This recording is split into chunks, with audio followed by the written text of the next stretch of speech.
This is the Ryobi p423 cordless brushless grinder.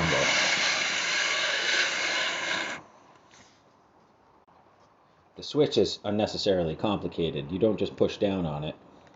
You have to push down on the back and slide it forward. To engage the trigger lock, you have to push down on the back, press it forward, and then press down on the front.